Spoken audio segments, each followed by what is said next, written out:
시작. 그 안에 생명이 있었으니 이 생명은 사람들의 빛이라. 빛이 어둠에 비치되 어둠이 깨닫지 못하더라. 아멘. 지금 이 시간에는 생명과 빛이신 그리스도라는 제목으로 이정환 담임 목사님 나오셔서 말씀 증거하실 때 많은 은혜 받으시기 바라겠습니다. 말씀 듣기 전에 악기자우로 인사했으면 좋겠습니다. 한 주간 잘 지내셨습니까? 한 번 더 인사했으면 좋겠습니다. 만나서 반갑습니다. 오랜만에 보는 분들인데요. 네. 잠시 광고 하나 첨가하도록 하겠습니다. 우리 한 장씩 쓰는 성경 필사가 지난주에 너무나 아쉽게도 조기마감 되었습니다. 그래서 많은 사람들이 너무 아쉬워하는 그런 목소리가 들려서 시즌2를 계획하고 있습니다. 그래서 아쉬움을 달래고 우리 시즌2의 기쁨으로 동참해 주시면 감사하겠습니다. 오늘은 요한복음 세 번째 시간입니다. 요한은 우리가 믿는 예수가 누구신지 소개하고 있습니다. 예수님은 영원 전부터 되신 영원한 하나님이십니다. 또한 예수님은 하나님을 설명하는 말씀이십니다. 또한 예수님은 모든 만물을 지으신 창조주 하나님이십니다. 그리고 오늘 요한은 예수님을 두 가지 단어로 설명하고 있습니다. 생명과 빛이라는 단어입니다. 요한복음을 보시면 제일 많이 나오는 단어가 이 세 가지가 있습니다. 생명, 사랑, 빛이라는 단어입니다. 이 생명이라는 말은 54번이 나옵니다. 이 빛이라는 단어는 23번 나오고요. 이 사랑이라는 단어는 60번이 나옵니다. 그러니까 예수님은 생명이시다. 또 예수님은 빛이시다. 이것이 요한이 말하고자 한 예수님에 대한 핵심이라는 것입니다. 오늘은 이 본문의 결을 따라 요한이 말하는 예수님을 하나씩 살펴보도록 하겠습니다. 첫째 예수님은 생명이라는 것입니다. 이 본문 4절은 이렇게 말합니다. 그 안에 생명이 있었으니, 그러니까 예수님 안에 생명이 있다는 것입니다.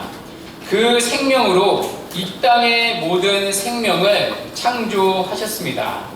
아주 단순한 단세포 동물에서부터 가장 복잡한 초자연적 영역인 천사의 영적인 생명까지 모든 생명을 창조하셨습니다. 이 땅의 모든 생명은 생명이신 그리스도 그분에게 나온다는 것입니다. 존재하는 모든 생명체는 예수님의 생명을 받았기 때문에 오늘도 존재하는 것입니다. 이 땅에 존재하는 모든 생명체는 그분 안에서 살고 움직이며 존재하는 것입니다. 오직 그분 안에 생명이 있기 때문입니다. 그래서 우리가 그리스도 그분을 볼 때 우리는 생명 자체를 보는 것입니다. 뒤집어서 얘기하면 무엇이죠? 예수 그리스도 밖에는 생명이 없다는 것입니다. 예수님과 분리된 순간 이 땅의 모든 생명은 끊어진다는 것입니다. 특별히 본문 4절에서 말하는 이 생명은요, 헬라어로 조에라는 단어입니다. 이 단어는 단순한 생물학적 생명을 의미하지 않습니다. 영적인 생명을 의미하는 단어입니다. 갓난아기가 세상에 태어나며 그 아기는 생물학적 생명을 가집니다. 그 생명은 인간의 몸을 가능하게 합니다. 생명이 있기에 배고픔을 느끼고 또 생명이 있기에 울 수가 있습니다. 그런데 갓난아기에게 측량할 수 없는 또 다른 생명이 있습니다. 이 생명은 발견되지 않고 또 DNA로도 기록되지 않습니다. 우리의 눈에 보이지도 않으며 확인되지도 않습니다. 그래서 많은 사람들이 이 생명을 인정하지 않습니다. 그러나 인간의 생명에 있어서 이것은 가장 중요한 생명입니다. 바로 영적인 생명입니다. 인간의 특징이 바로 영적인 생명에 있기 때문입니다. 하나님은 창세기 2장 7절에서 인간을 만드시죠. 인간을 만드실 때 특별히 이 두 가지 재료를 사용하십니다. 하나는 흙입니다. 흙으로 먼저 이 사람의 형상을 만드셨습니다. 성경의 흙은요, 이 두 가지 단어가 쓰입니다. 아다마와 아파르라는 단어입니다. 이 아다마는 경작이 가능한 흙을 말할 때 사용하는 단어입니다. 아파르는 마른 흙, 먼지, 티끌을 의미합니다. 그런데 하나님께서 인간을 만드실 때 사용한 흙은 아다마가 아니라 아파르입니다. 훅하고 불며 날아가 버리는 먼지, 티끌 같은 흙으로 인간을 만드신 것입니다. 먼지 같은 허무한 존재, 티끌같이 불며 날아가 버리는 연약한 존재가 인간이라는 것입니다. 그런데 하나님이 이 먼지가도 같은 인간을 인간답게 하시는 재료를 넣으십니다. 바로 두 번째 재료인 생기입니다. 흙으로 사람을 지으시고 사람의 코에 생기를 불어 넣으십니다. 여러분, 생기가 무엇이죠? 생기는 하나님의 호흡, 하나님의 생명의 숨입니다. 하나님께서 자신의 생명의 숨을 불어넣으신 것입니다. 영적인 생명을 불어넣으신 것입니다. 그 결과 사람이 생명이 되었다고 말합니다. 살아있는 영적 존재가 되었다는 뜻입니다. 하나님의 호흡, 영적인 생명이 우리 안에 들어왔기 때문입니다. 그래서 인간은 이 땅에서 유일하게 영적인 생명을 통해 영이신 하나님과 교제하도록 창조된 것입니다. 이 땅에서 유일하게 하나님과 사랑할 수 있는 영적인 존재로 지어진 것입니다. 반대로 이 영적인 생명을 잃을 때 인간은 그저 아파르, 먼지와 티끌과 같이 허무한 존재에 불과하다는 것입니다. 그런데 아담이 선악과를 따먹은 죄로 인해 타락하게 되죠. 하나님과 끊어지게 됩니다. 영적인 생명이 끊어진 것입니다. 그 증거가 창세기 3장에 나옵니다. 하나님께서 타락한 아담을 친히 찾아갔습니다. 그때 아담이 보인 반응이 무엇입니까? 하나님과 사랑했던 아담이 하나님을 피해 처음으로 나무 뒤로 숨습니다. 영적인 생명이 죽었기 때문입니다. 하나님을 향한 그 생명이 끊어졌기 때문입니다. 아담 이후로 태어난 모든 인간은 이렇게 영적으로 죽어서 태어납니다. 하나님에 대해 죽어있는 상태로 태어납니다. 하나님께 반응할 수 없고 하나님을 알 수도 없으며 하나님을 친히 찾지를 못합니다. 그리고 이 영적인 죽음이 반드시 육체의 죽음으로 나타납니다. 이 홍순옥 집사님께서 강당 꽃꽂이를 참 이쁘게 해주십니다. 얼마 전에는 이 아름다운 빨간색 장미로 이 강단을 아름답게 꾸며주셨습니다. 그런데 2주 정도 지나서 꽃을 전부 다 버리시더라고요. 물론 절기가 지나서도 그렇지만 그 꽃은 금방 시들기 때문입니다.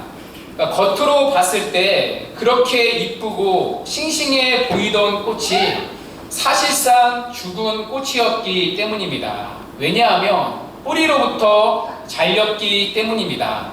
마찬가지로 뿌리이신 예수님을 떠났을 때 모든 생명은 죽은 거나 마찬가지입니다. 생명의 근원이신 그리스도를 떠나는 것은 꺾인 장미와도 같습니다. 살아있는 것 같아 보이지만 사실은 모두가 죽은 생명과도 같습니다. 이것이 생명이신 그리스도를 떠난 모든 인간의 비참한 실존입니다. 지금 당장은 겉으로는 화려하고 살아있는 것 같아 보이지만 사실은 뿌리이신 하나님으로부터 끊어진 상태입니다.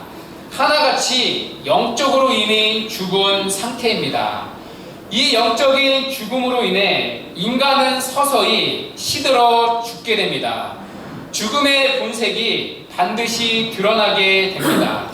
그것이 육체의 죽음으로 나타나는 것입니다. 그래서 인생은 태어나는 순간부터 우리 모두가 죽음을 향해 달려가는 삶입니다. 모든 인간은 시간이 갈수록 서서히 시들어 갑니다. 모든 세포가 시간이 지날수록 시들어 갑니다. 피부만 봐도 그렇지 않습니까? 아무리 보톡스가 발달해도 노화에서 자유로운 사람은 아무도 없습니다. 육체의 건강도 시간이 갈수록 시들어 가고 있습니다. 모든 인간이 죽음의 그림자 아래 살아가는 것입니다. 뿐만 아니라 모든 인간은 정신적으로도 시들어가고 있습니다. 불안과 우울, 허무가 항상 공존하며 살아갑니다.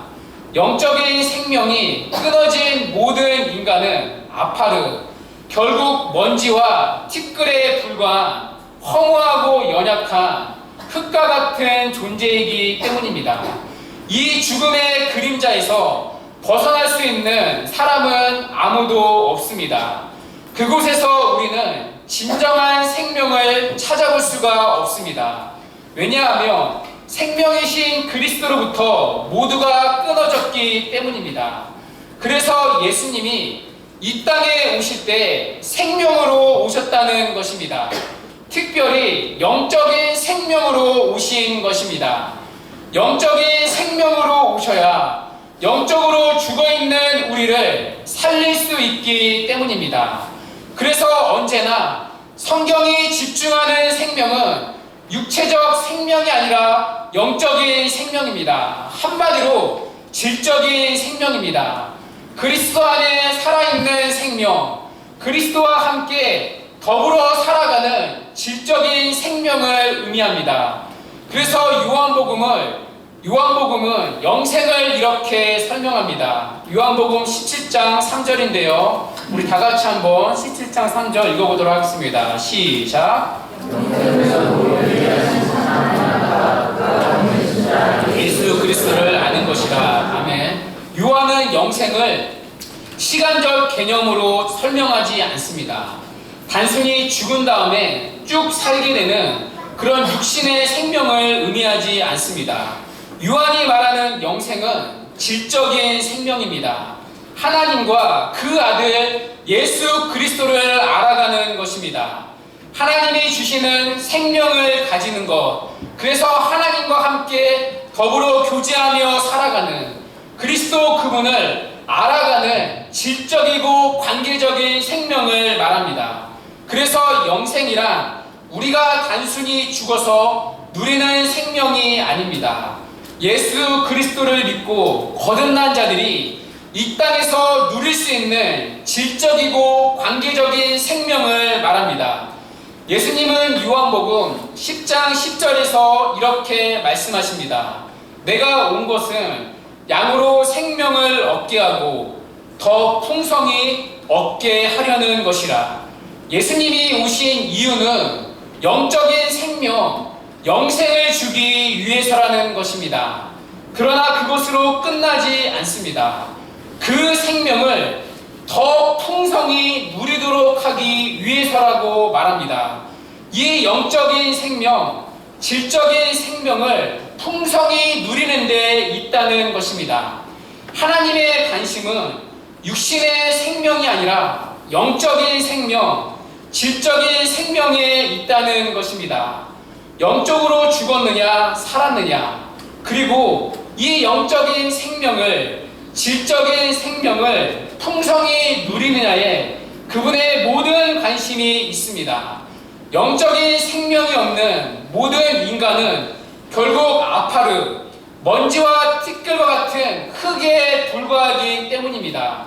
아무리 많은 재물을 모아도, 사람들이 부러워할 명예를 쥐어도, 남들보다 무언가를 더 많이 누려도 결국 그 끝은 아파르, 권태와 허무일 수밖에 없기 때문입니다. 영적인 생명이 없는, 우리가 없는 육신의 생명의 질은 우리에게 죽음밖에 보장할 것이 없기 때문입니다. 그렇다면 우리는 어떻습니까? 우리는 이 영적인 생명에, 질적인 생명에 얼마나 관심이 있으십니까? 하나님을 믿는 것과 그리스도를 알아가는 이 영적인 생명을 여러분 얼마나 사모하며 이 땅을 사십니까? 우리에게 예수를 믿고 더 잘 믿는 것보다, 그리고 우리 구주 예수를 더욱더 사랑하는 것보다 더 중요한 관심사가 여러분에게 있습니까? 여러분은 정말 생명이신 그리스도를 바라보고 오직 그리스도 한 분 때문에 이 땅에 주어진 우리의 생명을 살아가고 계십니까? 그래서 그분으로 인해 참된 생명, 성경이 말하는 하나님이 원하시는 이 생명을 누리며 사십니까? 오히려 우리는 그리스도 없는 육신의 배부름에 만족하며 살지는 않습니까? 우리의 육신의 풍요가 그리스도 없는 배부름에 만족함을 주고 있다며 그 생명은 하나님 앞에 오늘도 무익한 생명일 뿐입니다. 그리스도를 알고 누리는 영적인 생명에 벗어난 우리의 모든 육신의 생명은 결국 아파르, 죽은 생명일 뿐입니다. 우리는 결코 먹고 사는 육신의 생명을 위해 창조된 존재가 아니기 때문입니다. 그리스도로부터 주어진 이 영적인 생명을 통해 그리스도 그분을 알아가고 그분과 함께 살아가는 영적인 생명을 위해 이 땅에 창조된 존재이기 때문입니다. 이 영적인 생명을 주시기에 생명이신 예수님이 이 땅에 오셨다는 것입니다. 주 안에서 사랑하는 여러분, 여러분의 관심이 이 땅에 썩어질 육신의 생명의 질이 아니라 영적인 생명이 되기를 바랍니다. 그리스도 그분을 알아가는 이 영적인 생명이 우리 안에 날로 풍성해지기를 바랍니다. 그래서 생명이신 예수 그리스도 그분으로 말미암아 참된 생명을 누리는 은혜가 있기를 간절히 바랍니다. 둘째, 예수님은 빛이라는 것입니다. 4절 후반절에 이렇게 말씀합니다. 이 생명은 사람들의 빛이라. 예수님에 대해 요한은 생명에서 빛의 이미지로 넘어갑니다. 예수님을 빛으로 소개합니다. 오늘 설교를 준비하면서 사실 이 부분이 가장 어려웠습니다. 여러분, 예수님이 빛이시다 알 것 같으면서 굉장히 막연하지 않습니까? 예수님이 빛이시다. 여러분, 이것이 무슨 뜻이죠? 여러분, 이해가 되셨나요? 이것을 알기 위해 우리는 창세기로 돌아가야 합니다. 하나님이 천지를 창조하셨을 때 제일 먼저 창조하신 것이 무엇입니까? 바로 빛입니다. 하나님은 첫째 날 빛을 만드셨습니다. 이 빛에는 여러 종류가 있습니다. 우리가 잘 아는 자연의 빛이 있죠. 해와 달과 같은 자연의 빛이 있습니다. 그런데 여기서 빛은 자연의 빛이 아닙니다. 해와 달을 만든 것은 창조의 넷째 날이기 때문입니다. 그렇다면 첫째 날 만든 이 빛은 무엇입니까? 이 빛의 힌트를 우리는 성경의 마지막 책에서 보게 됩니다. 요한계시록 21장에서 사도 요한은 새 하늘과 새 땅을 봅니다. 그때 요한은 새 예루살렘 성이 하늘에서 내려오는 장면을 목격합니다. 계시록 21장 23절에서요. 요한은 그 장면을 이렇게 기록하는데요. 우리가 다 함께 한번 읽어보도록 하겠습니다. 시작.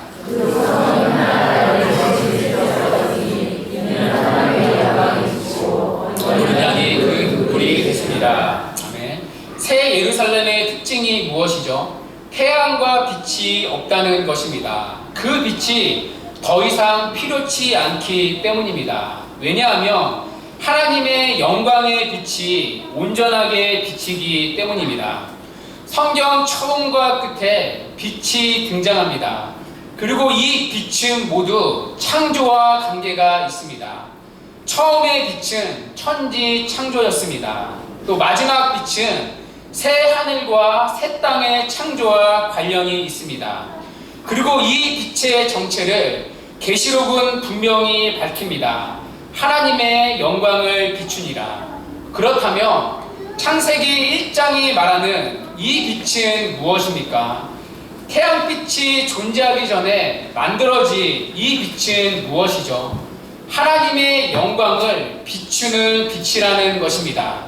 하나님의 영광의 빛, 영적인 빛이라는 것입니다. 창세기 1장에서 하나님은 빛을 통해 당신의 영광을 비추는 세상을 창조하신 것입니다.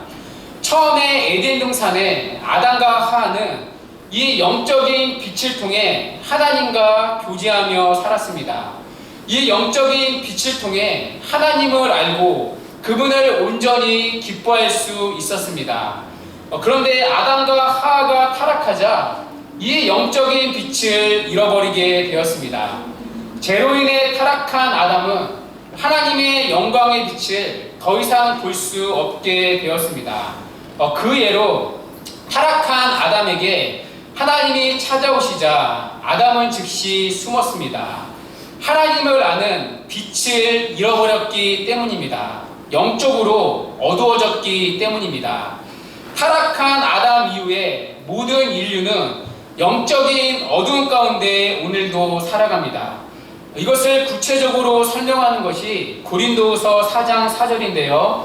우리 고린도후서 4장 4절 다 같이 읽어보도록 하겠습니다. 시작.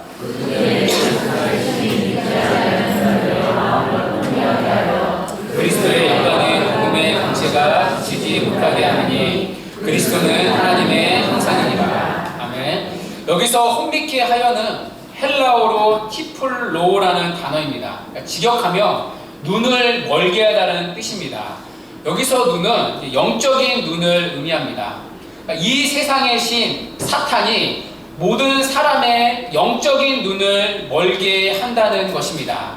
그리스도의 영광의 빛, 이 영적인 빛을 보지 못하도록 방해하는 것입니다. 지금도 모든 사람은 육신의 눈으로 모든 것을 바라보며 살아갑니다. 그러나 그리스도의 영광의 빛만큼은 볼 수가 없습니다. 죄로 인해 영적인 빛을 잃었기 때문입니다. 영적인 빛을 잃어버린 세상은 어둠의 주관자 사탄의 지배 아래 어둠 가운데 살아가고 있습니다. 그래서 성경은 세상을 어두움이라고 표현하는 것입니다.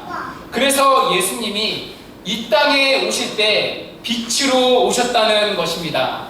어두워진 세상을 구원하기 위해 빛으로 이 땅에 오신 것입니다. 영적인 빛을 잃어버린 우리에게 영적인 빛을 보여주기 위해 빛이신 예수님께서 친히 이 땅에 내려오신 것입니다. 그래서 빛이신 예수님을 통해 눈멀었던 우리의 영적인 눈을 뜨게 하시는 것입니다.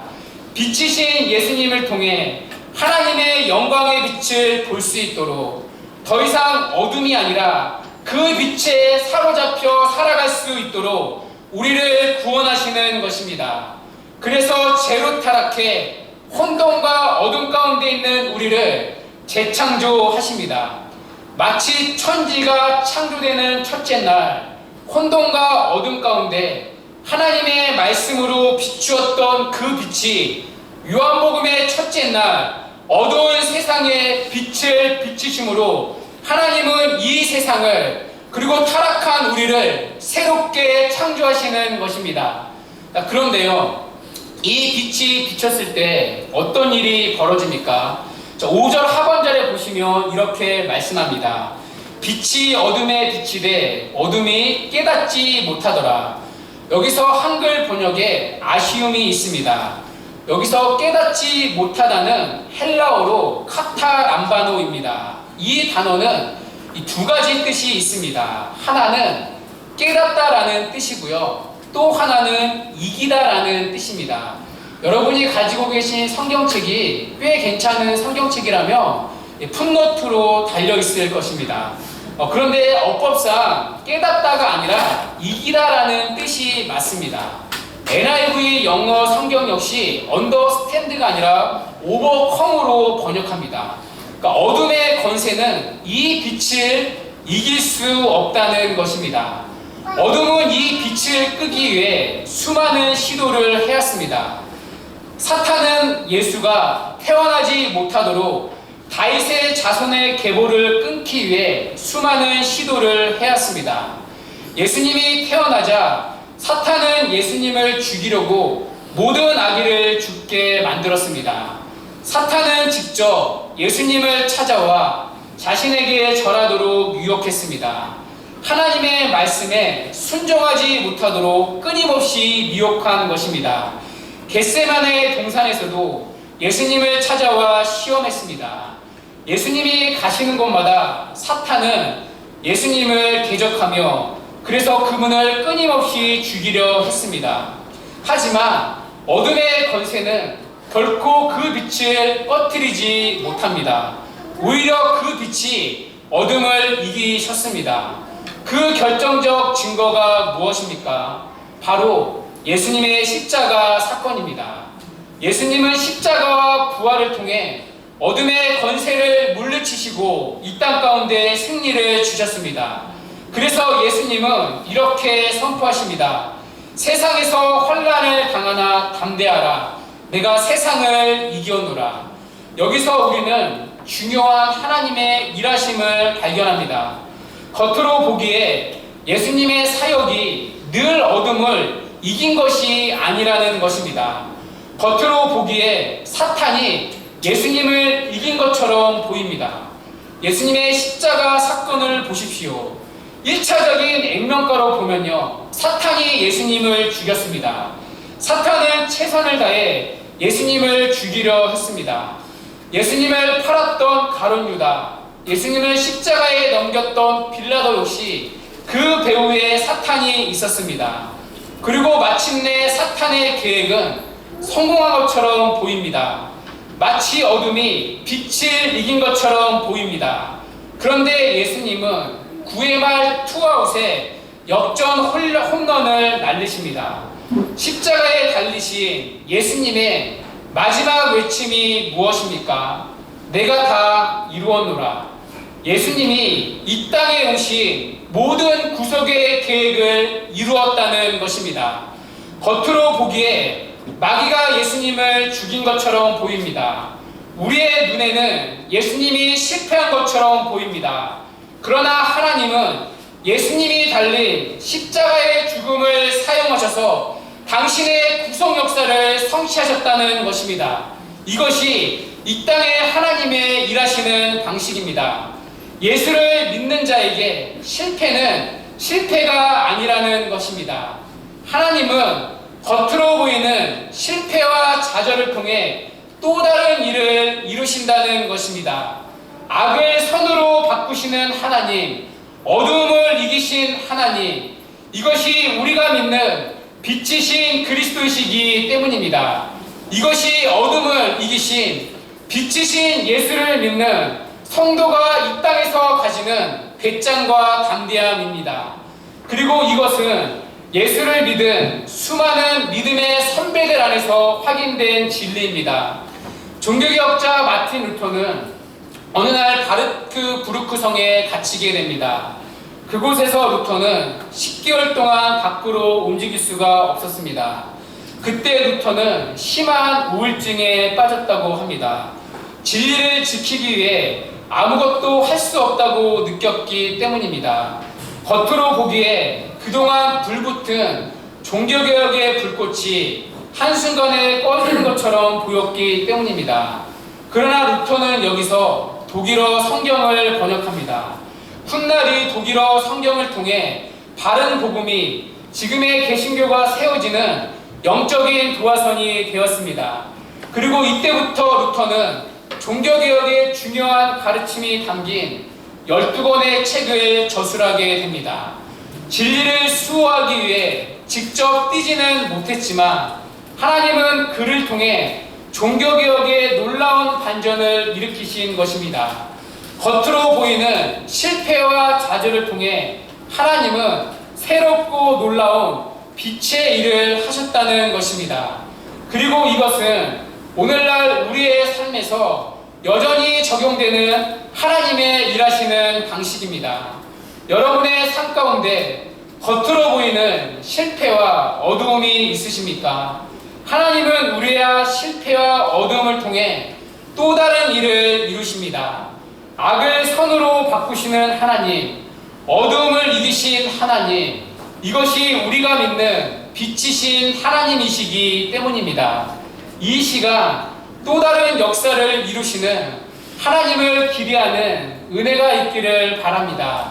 그래서 우리의 삶 가운데 새롭게 일하시는 어두움을 뚫고 빛으로 만드시는 그 하나님의 손길을 우리의 삶 가운데 경험하는 은혜가 있기를 주님의 이름으로 간절히 축원합니다. 이 시간 우리 말씀 붙잡고 다 같이 일어나셔서 찬양하시고 기도하도록 하겠습니다. 이 시간 내 삶의